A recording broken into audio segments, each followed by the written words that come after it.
கிறிஸ்துவுக்குள் அன்பான கர்த்தருடைய பிள்ளைகளே, இன்றைய வேத வசனமும் ஜெபமும் சங்கீதங்களின் புஸ்தகம் 51 சங்கீதம் 6 இதோ உள்ளத்தில் உண்மை இருக்க விரும்புகிறீர், அந்த கரணத்தில் ஞானத்தை எனக்கு தெரியப்படுத்துவீர். என் அன்பு கர்த்தருடைய பிள்ளைகளே, ஒவ்வொருவருடைய மனிதனுடைய உள்ளத்திலும் கர்த்தர் உண்மை இருக்க விரும்புகிறார். ஒவ்வொருவரும் உண்மை இருக்கணும் அப்படின்னு விரும்புகிறார். தேவனுடைய பிள்ளைகளே, அதனாலதான் எனக்கு ஞானத்தை தெரியப்படுத்துவீர் அப்படி சொல்றார். நான் செய்த தவறை எனக்கு உணர்த்துவீர், இல்லைன்னா இதுக்கு மேல அந்த தப்பை செய்யாத, நீ செஞ்சிட்ட, இனி அதை செய்யாத, அது உன்னை மரணத்தை கொண்டு போயிடும் இல்லையா அப்படி சொல்லி தேவன் நமக்கு அந்த காரியத்தை உணர்த்துவதை நாம் பார்க்க முடிகிறது.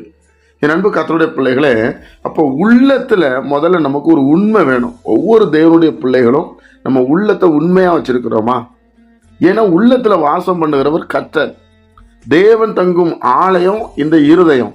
அப்ப அவர் தங்கணும்னா முதல்ல நம்மகிட்ட ஒரு உண்மை இருக்கணும். ஏன்னா அவர் வானத்தையும் பூமியையும் சர்வ வல்லமையுள்ள தேவன் எல்லாவற்றையும் உண்டாக்கினவர். அப்ப அவர் விரும்புகிற ஒண்ணு என்ன என்று சொன்னால், நம் உள்ளத்துல உண்மை இருக்க விரும்புகிறார். உங்க உள்ளத்துல உண்மை இருந்தா அவர் நம்மளோட வாசம் பண்ணுவார். அப்ப உண்மையா இருக்கணும். நம்ம என்ன பண்ணணும்? நம்ம ஜெபிக்கணும். ஆண்டவரே, நான் உண்மை இருக்கணும், என்கிட்ட ஒரு உண்மை இருக்கணும்.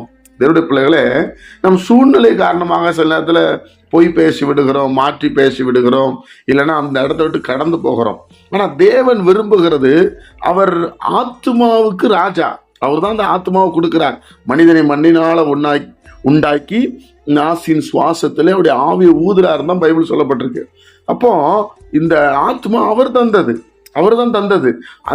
அதனால நம்ம இருதயம் எப்பவுமே ஒரு உண்மை இருந்தா அந்த உண்மை நிமித்தம் நம்ம ஆசீர்வதிக்கப்படுவோம். என் அன்பு கர்த்தருடைய பிள்ளைகளே, அப்போ நம்ம தேவன் நம்ம இடத்துல சில காரியங்களை உணர்த்துகிறார், அந்த ஞானத்தை தெரியப்படுத்தி நம்மளுக்கு காண்பிக்கிறார் என்று சொன்னால், நாம் தேவனுடைய ராஜ்யத்துக்கு பங்குள்ளவர்களாய் மாறுவதற்கு நம்மிடத்துல தேவை உள்ளத்துல உண்மை இருக்கணும். அப்படிதான் பைபிள் சொல்லுது. அதனால நம்ம உண்மை உள்ளத்துல வைப்போம். நிச்சயமாக தேவன் நம்மளை ஆசீர்வதிப்பார், எல்லா நேரத்துல உதவி செய்வார். ஜெபிப்போமா? பரிசுத்த பிதாவே, உம்முடைய குமாரன் இயேசு கிறிஸ்துவின் நாமத்துல வருகிறோம்.